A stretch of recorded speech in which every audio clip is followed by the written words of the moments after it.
I don't know about you, but I am exhausted. Looking forward to a little bit of hammock time, chilling out a little bit because we just came off of an absolutely incredible weekend. A little thing we like to call D-Now weekend.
So while we were at D-Now weekend, we talked about this idea of what does it mean to be wired by God? What is it in you and in me that makes us unique, that gives us purpose, that drives us beyond the routine, monotonous, everyday life that some of us have been handed? Oftentimes in my own life, I kind of turn around and I see things that are going on in the world that I can't explain. The hurts and the pains, the things that disturb me, and I go, is this all we have? There's got to be something more to this. God, I was created to experience something better than this. It almost sometimes seems like the whole world is kind of dying around us. Like take for instance, back here in my backyard, if we look up here at these trees, all up inside these trees are these like sketchy sticks that are like hanging out right over here. They're all dead.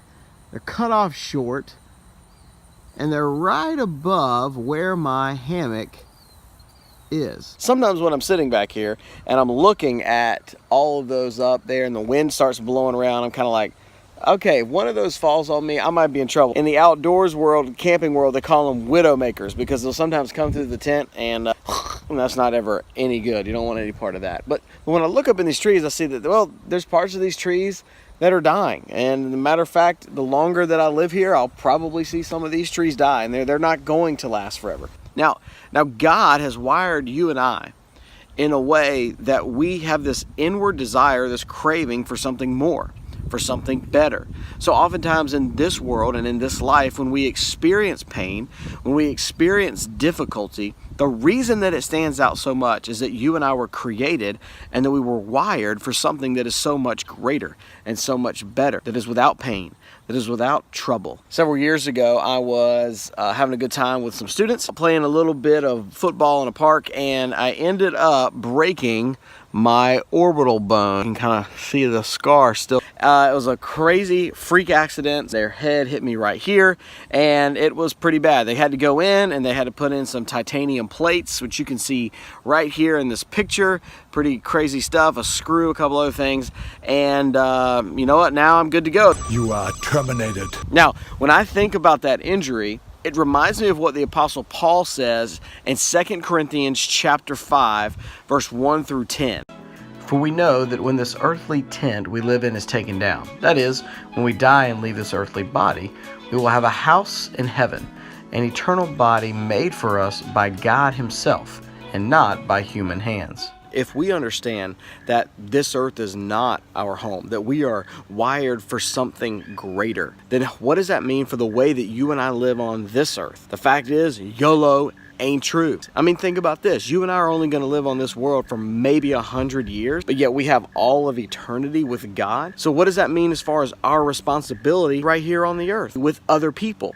Now, last week we talked about this one concept. We said, listen, we want you to think about your COA, your circle of accountability. And that there should be 3 people in your life that are close to you but far from God, that you should be creating an intentional relationship with them so that you can share the great news of Jesus. Now, how does that impact you and I from an eternal perspective? If you and I are wired for a life that is greater than this one, man, shouldn't we be telling everybody about it?